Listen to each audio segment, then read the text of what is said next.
Alhamdulillahilladzi hadana li hada wa ma kunna linahtadiya laula an hadanallah walladzi khalaqas samawati wal arda wa ma bainahuma fi sittati ayyam thumma istawa 'alal arsy. Asyhadu an la ilaha illallah wa asyhadu anna Muhammadan abduhu wa rasuluhu sallallahu alaihi wasallam. Assalamualaikum warahmatullahi ta'ala wabarakatuhu. So, nung nakaraan ay pinaksa natin ang patungkol kung bakit nilikha ng Allah subhanahu wa ta'ala ang araw. At ito ay napatunayan natin gumagalaw, lumalangoy sa kalawakan itong araw na ito. At alam natin, ang araw ay maraming dahilan kung bakit ito linikha ng Allah subhanahu wa ta'ala. At sa araw na ito ay dadakuhan naman natin pagkatapos ng araw ay ang buwan. So meaning, dinlinikha sila ng Allah subhanahu wa ta'ala na dalawang ilaw. Ang isa ay naglalagablab, ang isa ay liwanag. Liwanag sa gabi, ang isa ay isang ilaw na naglalagablab o sulo sa maghapon o umaga. Itong buwan na ito, gaya ng sabi natin nakaraan, ang lahat ng nasa itaas, kalawakan, ay lumalangoy. At ito ay gumagalaw ayon pa sa kanilang mga sariling orbito, even na ang buwan. Gumagalaw ito ayon sa kanyang sariling orbito o umiikot din ito ayon sa kanyang sariling orbito. At ito ay tumatakbo katulad ng mundo at ng araw. At actually, mabilis ang pagtakbo o paglangoy o paglipad ng buwan kaysa sa araw. So aalamin natin maya-maya, inshallah. But ang gusto nating patunayan, mula sa banal na Quran ay palagi nating inuulit-ulit ang chapter 36 verse 40. Wa kullu fi falikin yasbahun. At ang lahat ay lumalangoy, gumagalaw. Ang lahat. Okay? So meaning, kung ano man ang binanggit ng Allah subhanahu wa ta'ala na stationary o sa hadith ng Prophet sallallahu alaihi wasallam na mayroon sa kalawakan, alhamdulillah, they are exemption. Kung mayroon stationary like the stars, like they study na mayroong bituin na naka-stationary o naka-steady lang sa kanyang lugar. Kung ito'y babanggitin ng Allah subhanahu wa ta'ala, they are exemption. Ibig sabihin, lahat lumalangoy except kung may exemption na babanggitin ng Allah subhanahu wa ta'ala from banal na Quran or sa sunnah or hadith na mahal na Propeta Muhammad sallallahu alaihi wasallam. So unang-unang proof natin na ang buwan ay gumagalaw din katulad ng mundo, katulad ng araw na ating napaksa na nakaraan at ang mga iba pang nasa itaas. Halimbawa sa chapter 36 verse 40, A'udhu billahi minasyaitanir rajim, bismillahirrahmanirrahim. Lasyamsu yanbaghi laha an tudrikal kamara. Walal layla sabiqun nahar wa kullu fi falikin yasbahun. Hindi pinapahintulutan ng Allah subhanahu wa ta'ala na maabot ng araw. Kapag sinabing maabot yan, tumatakbo yan. Baga sa taong nagkakarera sa takbo, yung mga karera, nakikita natin, tumatakbo sila kung sino mauna. So meaning, kapag sinabing maabot, yung isang kalaban o magkalaban, gusto nilang maabot ang bawat isang mga kaaway o kalaban sa takbuhan para manalo sila. But here, sinabi na Allah subhanahu wa ta'ala, ang araw ay tumatakbo rin, ngunit hindi niya pinapahintulutan, maabutan niya ang buwan. Yan ang takda sa kanila na hindi niya pwedeng i-overtake ang buwan. Meaning tumatakbo din ang buwan dahil kung hindi tumatakbo ang buwan, naaabutan siya ng araw. Kaya naman pareho silang tumatakbo. Ang buwan at araw ay tumatakbo, gumagalaw, lumalangoy. Ganon din ang mundo ay natapik na natin ito nakaraan. Gayon din ang gabi na malampasan niya ang maghapon at pinaksa ko ito nakaraan, no need to repeat. Sila ay kapwa lumalangoy sa kanilang mga orbito o mga landas. So sila ay lumilipad, lumalangoy sa kalawakan. Here, sa ayon na ito, pinakita ng Allah subhanahu wa ta'ala ang paggalaw din ng buwan. Hindi ito maaring abutin ng araw. At ito ay nagpapakita na mas mabilis kasi ang buwan, ang takbo, ang paglangoy, paglipad ng buwan kaysa sa araw. So dahil labasan nila ito sa Quran, pinag-aralan nila kung bakit hindi niya maabol ang buwan nitong araw. Nakaraan, sinabi natin, 150 miles per second ang takbo ng araw. Kaya sabi ko, napakalaki masyado nito. Pero sa isa, 15 kilometer per second lang. Ito ang normally, talagang maniniwala ka, 15 kilometer. Estimation lang to. Los Pies, pero 150 miles, masyadong napakatulin nun. No? So, kaya naman, majority, naniniwala sila na ang takbo lang ng araw ay more or less 15 kilometer per second. So, ang takbo ng araw yan. Ang takbo ng buwan ay tumatakbo ang buwan ng 18 kilometers per second. That's why, hindi maaaring abutan ng araw ang buwan sapagkat sinasabi sa iba, 12 kilometers per second lang Dahil sabi nila, ang Earth ang siyang 15 kilometers per second. So iba-iba ang estimation nila. But ang mahalaga dito, kung bakit hindi niya maabutan, napag-aralan nila na ang buwan ay mas matulin sa araw. 18 kilometers, ang araw 15 or 12 kilometers, Los Pies, hindi 150 miles per second. Medyo napakatulin nun. Samantalang ang buwan ay, estimation nila, majority, 18 kilometers per second, ay maaabutan siya ng araw kung 150 miles per second. That's why, gaya na sabi ko nakaraan, napakatulin, napakabilis masyado nun. So, ang pinaka malapit na tamang opinion, Los Pies, 12 or 15 kilometers per second dahil ang buwan ay tumatakbong 18 kilometers per second, but Allah knows best. Because that is a only estimation at ang Allah subhanahu wa ta'ala lamang ang tunay na nakababatid. So napag-aralan nila, this is the reason kung bakit hindi pinahintulutan ng Allah subhanahu wa ta'ala na maabot ng araw ang buwan sapagkat kumbaga sa takbuhan, napakabilis tumakbo ng buwan kaysa sa araw. Kaya hindi niya pwedeng maabutan ito. Okay? So yun ang kadar ng Allah subhanahu wa ta'ala o itinakda ng Allah subhanahu wa ta'ala. At ang dalawang ito, sila ay gumagalaw sa kanilang mga pirming oras at pirming sukat, pirming landas. Ang dalawang ito. Okay? Kaya sabi ng Allah subhanahu wa ta'ala in chapter 55 verse 5, Asyamsu wal kamaru bihusban. Bihusbani meaning double, bihusbani meaning sila ay silang dalawa, ang araw at ang buwan, sila ay gumagalaw, lumalangoy ng may buong katumpakan. Buong katumpakan meaning sa kanyang pirming oras, pirming sukat, pirming landas. So ito ang paggalaw, another proof ito na gumagalaw sila na sinabi ng Allah subhanahu wa ta'ala. Meaning, hindi sila bibilis, hindi rin sila babagal. Ang takbo nila ay nakapirmi sa sukat, nakapirmi ang oras, nakapirmi din ang kanilang mga landas na ginagalaw upang hindi sila magkabungguhan sa itaas ng kalawakan. Ayon sa pagsisiyasat, ang buwan ay gumagalaw nang nauuna sa araw. Kaya nga ang aya hindi maahabol ng araw Meaning nauunang gumagalaw ang buwan kaysa sa araw. At ang takbo ng buwan, 18 km per second.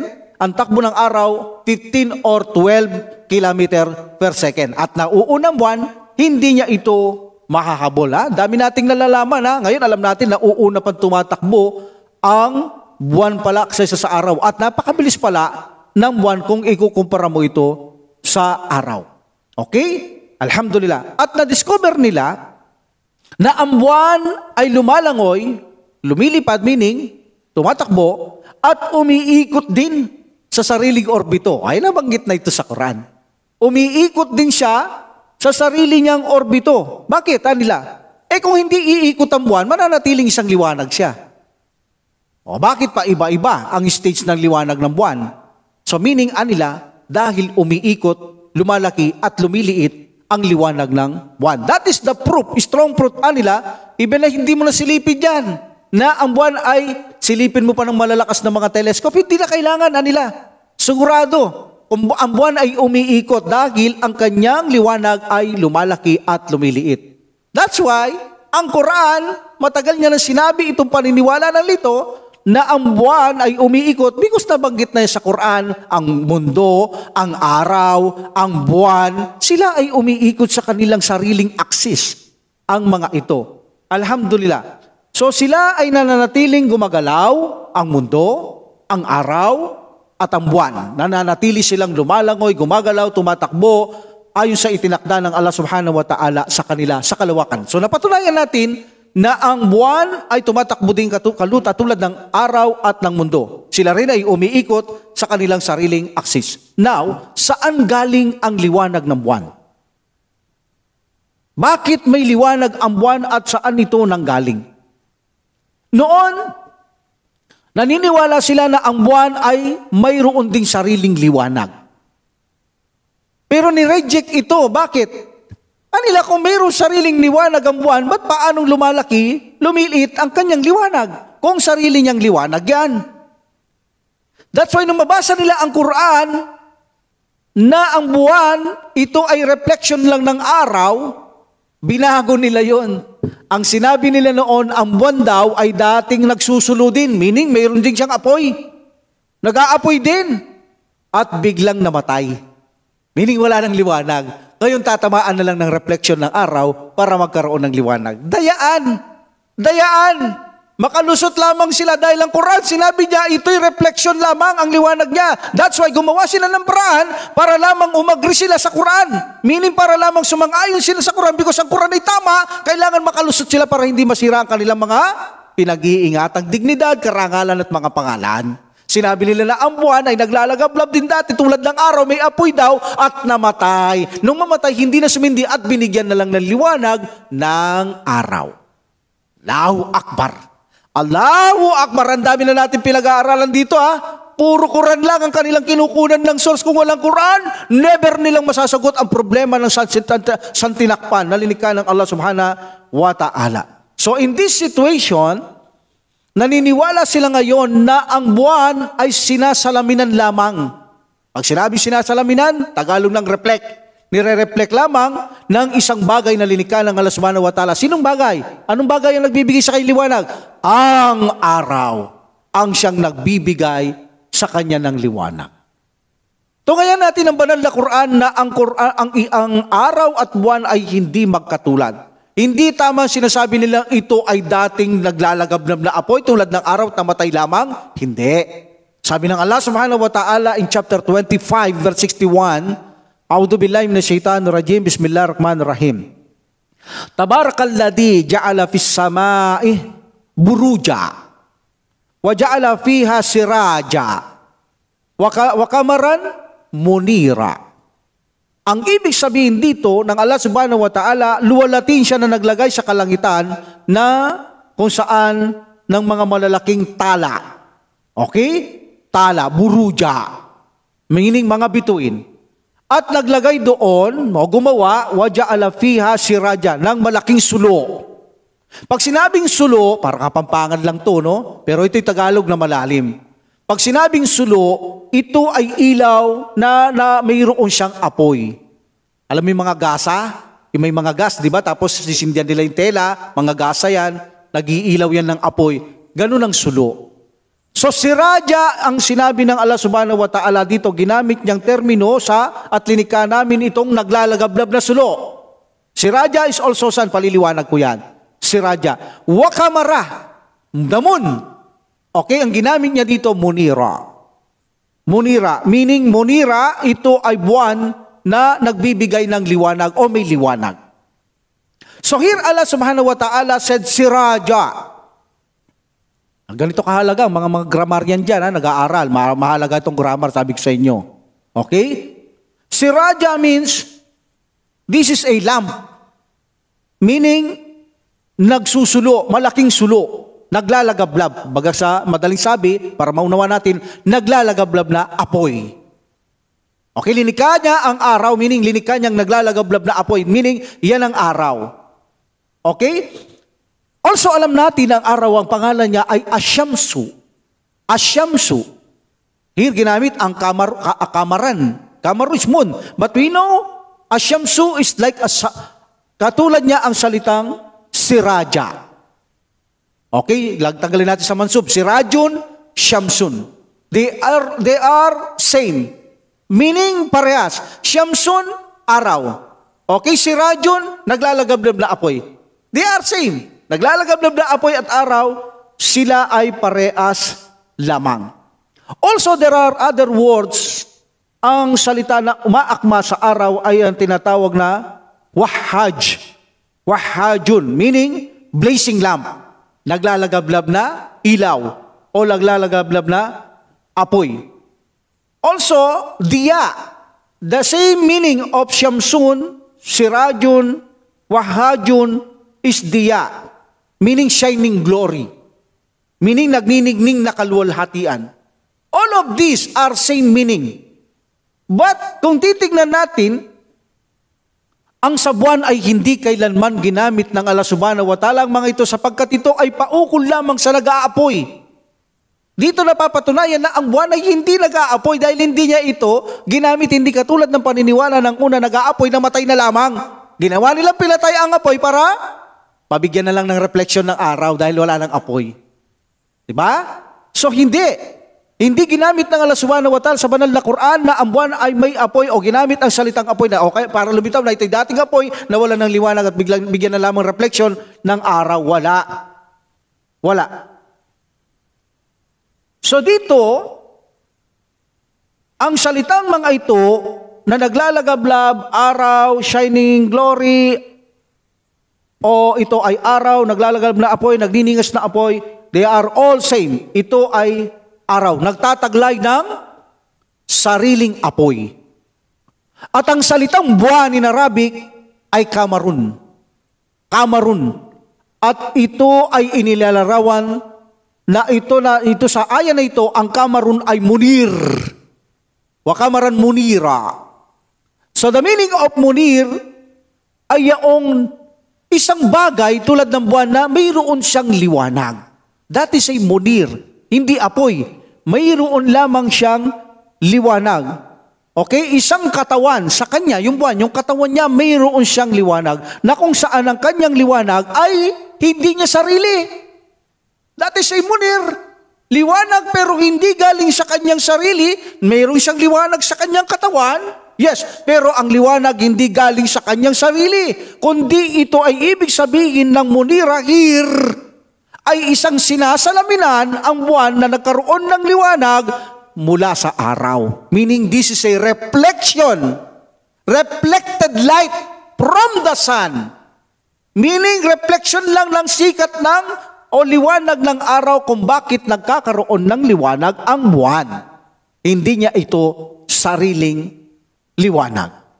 At tandahan natin ang banal na Quran, ginamit niya ang siraj, wahaj, diya, or asyamsu, ang lahat ng ito ay patungkol lang sa may sariling taglay na apoy. At hindi sinabi ng Allah subhanahu wa ta'ala patungkol sa buwan ang mga ito. Ginagamit niya lamang ang nur at saka ang munir. Meaning liwanag lang ang ginagamit ng Allah subhanahu wa ta'ala sa buwan. So lumilitaw na ang buwan at araw ay magkaiba. Ang buwan ay mayroon siyang liwanag, ngunit reflected light siya ng araw. Ang araw, mayroon siyang sariling naglalagablab na apoy. So dito makikita natin ang kanilang pagkakaiba. In chapter 71, verse 15 and 16, Allah subhanahu wa ta'ala said, Alam taraw kayfa khalaqallahu sab'a samawatin tibaka? Hindi nyo ba nakita kung paano nilikha ng Allah subhanahu wa ta'ala ang mga kalangitan ng susun-susun? Meaning patong-patong. May mga pagkita niya, patong-patong. Wa ja'ala al-qamara fihi nura. You know? Nurang ginamit niya dito. At ginawa namin o ginawa niya ng Allah subhanahu wa ta'ala ang buwan na isang reflected light. Nura. Meaning, nasasalamin ng liwanag. Waja'ala syamsu, o yan na naman, siraja. So meaning, iba ang siraja. Naglalagablab na apoy. Iba ang nur, iba ang munir. Liwanag lamang. So that's why malinaw na ang buwan ay umiikot ito, lumalangoy ito, umiikot sa sariling aksis, lumalangoy ito, wala siyang sariling liwanag. Ang kanyang liwanag ay nanggagaling lamang sa reflected lights ng araw na linikha ng Allah subhanahu wa ta'ala. Meaning kung walang araw, wala na ring liwanag ang buwan. Sinong magbibigay ng liwanag sa kanya? Ay siya ang malapit sa kanya, ang araw para mabigyan siya ng liwanag. Okay? So now, Bakit ba ang Allah subhanahu wa ta'ala, alam natin lahat ng lilikha ng subhanahu wa ta'ala, may purpose. Hindi niya lilikayin ang lamok ng walang purpose. Hindi niya lilikayin ang langaw ng walang purpose. Bagamat may mga purpose, sometimes hindi alam ng tao. Marahil minsan, kung hindi natin alam, sabihin natin, linikha niya para subukan niya tayo. Sigurado yan. Lilikhayin niya tayo para subukan ng Allah subhanahu wa ta'ala kung magiging mapagtimpi tayo sa mga langaw na yan, sa mga lamok na yan. Sigurado yan. Kung hindi natin alam ang purpose, but may mga purpose yan. Matalino ang Allah subhanahu wa ta'ala. Kailangan niyang i-created ang isang bagay para lamang sa kasalukuyang ginagalawan ng tao na ito ay mayroong dahilan kung paano man mapapakinabangan. Hindi natin alam ito. Kahit na gawin niya lamang parabola, may pakinabang pa rin kahit na parabola lamang like in Quran. Ginawa niya parabola ang langaw, ginawa niya parabola ang mga lamok ng Allah subhanahu wa ta'ala. Even na parabola, ibig sabihin may panakinabang sa tao kung gagawin niya itong isang parabola sa isang taong linikha niya para maintindihan niya ang mga purpose kung bakit niya linikha ang ganito, kung bakit niya linikha ang ganito. Diba? So linikha niya ito, may mga dahilan, kung hindi natin alam dahilan, may mga parabola, kung bakit anong parabola gagamitin ng subhanahu wa ta'ala para pakinabangan niya lang isang tao. O diba? Halimbawa, sabihin na lang natin, ito yung atin lang, hindi kay Allah subhanahu wa ta'ala galing to. Kung gagamit tayo dito ng mga halimbawang pag-aaral, ang lamok kung titignan nyo, sila yung mga kapit sa patalim eh. Kahit alam na ikakamatay nila kapag gutom sila, abay talagang sisip-sip sila ng dugo kahit ikamatay nila eh. Di ba? Hindi sila natatakot mamatay. Basta hangarin nila makakuha ng dugo para mabusog, makakain, hindi nila kinakatakutan sila ay mapatay. Di ba? Walang takot. Ganun ang mga tao na kung saan nagigipit na rin. Nawawalan na rin sila ng takot na kahit sila ay gumawa ng krimen, gumawa ng mga talagang kalunus-lunos na krimen, na kahit ikamatay nila, because necessity talagang kailangan nilang gawin, ginagawa nila. So in this situation, ginagaya nila ang mga lamok na walang takot na mamatay. Pero ang kaibahan ng lamok, sila ay walang pananagutan sa Allah subhanahu wa ta'ala. Ngunit sila ay mayroong pananagutan sa kanilang ginagawang mga krimen na dapat hindi nila ginagaya ang lamok. Bagamat maliit ang mga ito, hindi dapat gayain ng mga tao ito. Dahil bakit? Sasabihin mo ba dahil necessity rin, ginaya ko lang ang lamok? No. Ang mga lamok ay nilikha kung halimbawa walang takot mamatay para makakain lamang, makasipsip ng dugo para mabuhay, gagawin nila yaon. Pero wala silang pananagutan kahit pinipinsala nila ang tao. Hindi katulad ng tao na kung saan binigyan niya ng napakalaking isip, utak, kung ikukumpara sa lamok. Binigyan niya ng tamang pangunawa, pero tinutularan niya lamang ang gawain ng mga lamok. Ginagawa niyang walang kakwenta-kwenta ang kanyang buhay sa mundong ito. Kung ikukumpara mo ngayon ang buhay niya, masahol pa siya sa lamok. That's why kahit parabola lamang, ay maaaring may kahulugan ang mga bagay na lililikha ng Allah subhanahu wa ta'ala kahit na ito'y walang pakinabang sa tao. Ngunit kapag ginamit ito ng parabola o halimbawa ng Allah subhanahu wa ta'ala, magiging kapakipakinabang ito sa tao kung naiintindihan lamang natin. Okay? Alhamdulillah. In this ayah, sinabi ng Allah subhanahu wa ta'ala kung bakit ang buwan ay nilikha niya. Una, ang buwan ay ginawa niya itong tanda, ilaw para sa gabi. Masyadong madilim kung walang buwan. Nakikita niyo pag walang buwan, nakalubog, napakadalim, hindi tayo basta makakilos sa labas. Pero kung mayroong buwan, nagbibigay siya parang ilaw sa gabi. Nakakakilos tayo bagamat kahit hindi talaga saklaw tulad ng araw sa umaga. Pero kahit paano naaaninag, nakikita natin ang ating ginagalawan, nakakagalaw pa rin tayo ng medyo maluwag-luwag. Kung wala yan, mahihirapan tayong gumalaw dahil magiging madilim ang ating kalawakan. Kaya sabi ng Allah subhanahu wa ta'ala, وَجَعَلْنَا اللَّيْلَ وَالنَّهَارَ آيَاتَيْنِ. Ginawa ko ang araw at buwan bilang dalawang ayat, dalawang tanda, ayataini. Okay? And then, pamahawna ayatal layli. Pamahawna ayatal layli. Aming pinawi ang tanda ng gabi. Anong aming ibig sabihin na aming pinawi ang tanda ng gabi? Ng ano? Ng ilaw ng buwan. Yan ang ibig sabihin ng pahawna ayatal layli at aming pinawi ang tanda ng gabi sa pamamagitan ng buwan. Meaning ang buwan ay tanda. Meaning ang buwan ay tanda sa gabi na kung saan ito ang nagbibigay liwanag sa kadiliman sa gabi. And then Allah subhanahu wa ta'ala said, وَجَعَلْنَا ayatan nahari mubsira. At aming ginawa ang tanda sa maghapon, ang ano? Ang araw.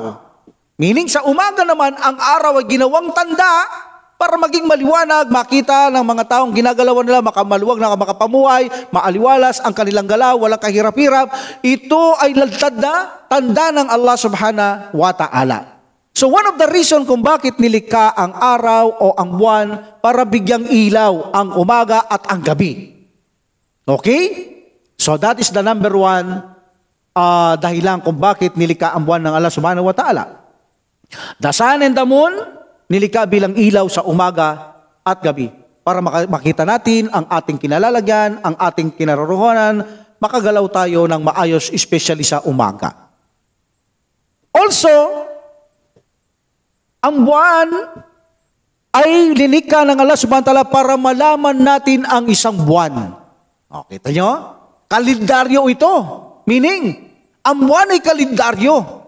Allahu Akbar. Hindi lang siya ilaw. Linikha siyang kalendaryo ng Allah subhanahu wa ta'ala. Allahu Akbar. At alam natin mahalaga ang petsa at buwan at taon sa isang tao. Napakahalaga niyan. Kaya kahit sa munisipyo kayo pumunta, nire-register nila ang mga date of birth ninyo dahil magbibigay ng kahalagaan sa tao yan. Hanggang sa paglaki mo, lalo na sa mga pangyayari, anong 19 nangyari ito, mahalaga yan. Kaya napakahalaga ng kalendaryo sa tao. At ang kalendaryo ng tao ay yung buwan. Allahu Akbar. So meaning linikha ng Allah subhanahu wa ta'ala na ang buwan ay malaman mo ang tamang, ang buwan, malaman mo ang isang buwan, isang taon. Yan ang pagkalikha niya, meaning kalendaryo siya.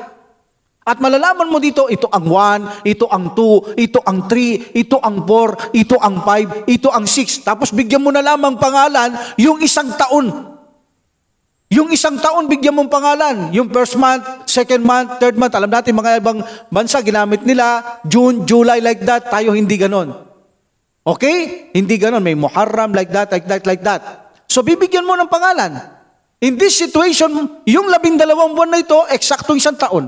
Paulit-ulit ito, dahil paulit-ulit din ang buwan na ito sa loob ng isang taon. In this situation, sabi na Allah subhanahu wa ta'ala, wal qamara nura.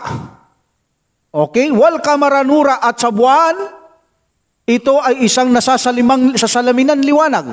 Reflected light from the sun. Wa qadarruhu manazila. At kanyang itinakda dito ang iba-ibang anyo. Lita'lamu adada sinina wal hisab. Ang linaw. Upang malaman mo, lita'lamu adada ang bilang ng ano? Sinina. Upang malaman mo ang bilang ng taon. At buwan. Hisab wal hisab. Taon at buwan. Malalaman mo ang bilang ng taon at buwan. O paano mo naman malalaman ng buwan? Ang isang buwan, mula sa duklay, kaguhit ng buwan, pagsikat nito, that is a 1. Okay? Hanggang sa ito'y lumaki, pumunta ng kabilugan, that is a hen and a half. Either 13, 14, or 15. Either 14, 15. Pagkatapos liliit, hanggang matapos ang pagliit nito, mawawala ito at lilitaw muli ng kaduklay ng buwan, crescent of the moon, meaning tapos yung isang buwan. So bibilang ka ngayon ng 12 pagtatapos na gano'n, tapos ang isang taon. Allahu Akbar. So the moon created by Allah subhanahu wa ta'ala para bigyang kalendaryo ang tao. Malaman niya na ang isang buwan kailan magsisimula at matatapos at matatapos din ang 12 buwan para sa isang taon. Also, sinabi na Allah subhanahu wa ta'ala, chapter 36, verse 39, wal qamara qaddarnahu manazila hatta ada kal urjun kadim urjunil kadibi. At ang buwan aming itinakda para sa iba't ibang bahagdan. Ayun, sinabi na subhanahu wa ta'ala, iba-ibang hugis, iba-ibang bahagdan. Ginawa ng Allah subhanahu wa ta'ala ang buwan, iba-ibang hugis, iba-ibang bahagdan. Meaning, iba-ibang lagay ng anyo ng buwan. Yung maliit na duklay, yung liwanag, lalaki, hanggang sa Makati, hanggang sa Mabu, hanggang babalik Makati, hanggang sa mawala. Allahu Akbar. Sinabi na ng Allah subhanahu wa ta'ala, hanggang ito'y magbalik sa katulad ng tuyot na tangkay ng palmera. Magbabalik, nagsimula sa tuyot na palmera, like na palmera, the crescent of the moon, daduklay, nabuhok, naguhit. Magsisimula doon, lalaki, babalik doon sa gaduklay muli. Meaning tapos ang isang buwan, pasok na naman ang isang buwan. Tapos ang isang buwan, papasok ulit yung first day ng isang buwan. Allahu Akbar. At sinabi ng Allah subhanahu wa ta'ala, ibabalik niya ang buwan mula sa duklay na ito o tangkay na tulad ng palmera. Magbabalik sa katulad ng tuyot ng tangkay ng palmera o datiles, meaning crescent of the moon, meaning bagong duklay ng buwan. So meaning ang buwan niya, yung crescent of the moon, guhit. That is one. Bukas 2, bukas 3, bukas 4. Hindi mo na kailangan tingnan yan. Kahit gusto mo na tingnan pagka mawawala na. Matatapos na ang buwan, isang buwan. Pagpasok ng gaduklay, another month. Pag natapos yan, babalik ang gaduklay, another month, 3 months. Pag 3 months ito. Kung may pangalan ng mga months mo, alhamdulillah, alam mo kung anong buwan ito. Napaka-importante nito para sa isang Muslim ang malaman niya ang petsa, malaman niya ang buwan at taon ng isang Muslim. Alhamdulillah. So also, okay, another, number 3, ang buwan ay nilikha bilang kalendaryo, nalaman na natin yung 1, 2, 3, para sa isang buwan, para sa isang taon, malalaman mo rin kung ano ang petsa ng malaking kati, low tide, and high tide. Malalaman mo yan. Pag first crescent of the moon, unang guhit, maliit ang kati. Bukas lalaki ang guhit, ika-dos, uno yun, A2, maliit ang kati. A3, maliit, medyo lumalaki yan. Pero hindi para-pareho. Lumalaki. Habang lumalaki ang guhit ng buwan, lumalaki din yung kati. Yung kati, yung tubig nababawasan. Yun ang kati. Okay? Low tide, sabi nga nila. Okay? Maliit ang low tide kapag bago ang buwan. Habang lumalaki ang guhit, lumalaki naman yung kati. May mga taong mga sa dagat, mga namamalaot, sa mga probinsya may nangangapa, alam nila kung kailan malaki ang kati, alam nila kung kailan maliit. Because of the buwan. Noong unang panahon, hindi sila tumitingin dahil walang kalendaryo. Because of the buwan, alam nila maliit ang kati, alam nila malaki. Kailan malaki? Kapag kabilugan ng buwan, napakalaki ng kati. Nagsimula sa maliit, A1, A2, A3, A4, lumalaki, hanggang kalahati ang buwan, medyo malaki ng kati. Hanggang sa mabilog, malaki ang kati. Then, mababawasan ng buwan, liliit na naman ang kati, liliit. Hanggang sa magbiliksa, maliit yung unang crescent of the moon. Nang dahil dito, nalalaman ng tao ang malaking kati at maliit na kati. Kaya kung ikaw ay namumuhay sa tubig, alam mo kapag maliit ang kati, malabo kang makahuli. Dahil napakalaki ng tubig, iba naman mga namamalaot sa dagat, hindi namamalaot siya kapag malaki ang maliit ang kati. Kailangan malaki ang kati para matagal ka makapamuhay sa tubig. Kaya kung maliit ang kati, ano mangyayari sa tubig pag napakaliit ng kati? Kaya, in this situation, nagpapahinga sila karamihan, hindi sila lumalabas. Pag medyo malaki na ang guhit ng buwan, at saka na sila lalabas dahil malaki-laki ng kati, lalo na kapag kabilugan ng buwan. Alhamdulillah. So there are so many reasons kung bakit nililika ng Allah subhanahu wa ta'ala ang mga bagay-bagay. Kung hindi man natin naiintindihan bakit siya naglikha ng lamok, bakit siya naglikha ng langaw, there is a reason. Hindi yan lilikhain ng Allah subhanahu wa ta'ala nang walang kadahilanan dito. Either na ito'y gawing pagsubok sa mga tao, either na ito'y gawing mga parabola o paghahalintulad sa mga tao, o mayroong kapakinabangan na hindi natin naiintindihan, ang alang nakakaalam, basta't ang mahalaga. Hindi maglilika ang Allah subhanahu wa ta'ala dito ng walang purpose, ng walang dahilan. Especially kung hindi natin naiintindihan, susubukan niya tayo kung tayo'y maniniwala o hindi maniniwala, naiintindihan mo na o hindi naiintindihan. There are so many reasons kung bakit ito nilikha ng Allah subhanahu wa ta'ala ang mahalaga. Naniniwala tayong may purpose kung bakit sila ginawa ng Allah subhanahu wa ta'ala, mayroong mga dahilan. Hindi niya ginawa ito ng mga walang kakwenta-kwentang bagay lamang. Diba? Lahat ito, magbibigay kapakinabangan sa tao. Kahit na ito, makakain mo bang lamok? Anong pakinabang doon? Kung gawing kong parabola sa iyo ang lamok na huwag mo siyang tularan, hindi kaya magbibigay sa iyo ng magandang dahilan to para hindi mo siya tularan na makapamuhay ka ng matuwid? Yung langaw, ganun din. Yung mga butiki, ganun din. Diba? So, ang ibig sabihin, Kahit ginagamit lang ito ng parabola sa isang tao, ito ay makakatulong sa kanya, especially sa kabilang buhay, ang mga bagay na ito. Alhamdulillah, kung hindi man natin naintindihan ang mga bagay na lilikha ng Subhanahu wa Ta'ala, bakit niya lilikha? Anong pakinabang? Tayo ay naniniwala na lilikha ng Allah Subhanahu wa Ta'ala na pinakamaalam, matalino, may dahilan, may wisdom dito ang Allah Subhanahu wa Ta'ala, ang higit na nakakaalam. So ito ang naging topic natin sa araw na ito. Napatunayan natin na ang buwan ay gumagalaw, tumatakbo, mabilis sa araw, mabilis sa mundo. At ito ay umiikot din sa kanyang sariling aksis para magkaroon siya ng paglaki ng liwanag at pagliit ng liwanag dahil sa kanyang pag-ikot din. Okay? Yan ang buwan. At lilikha niya ito bilang ilaw sa gabi. Tanda ito para sa gabi na malaman natin gabi mayroong ilaw at nagbibigay ng liwanag. At ito ang pinaka-importante, ginawa itong kalendaryo sa mga tao ng Allah Subhanahu wa Ta'ala, nagpapakita na napakahalaga ng petsa sa mga tao, either araw, buwan, linggo o taon para sa tao.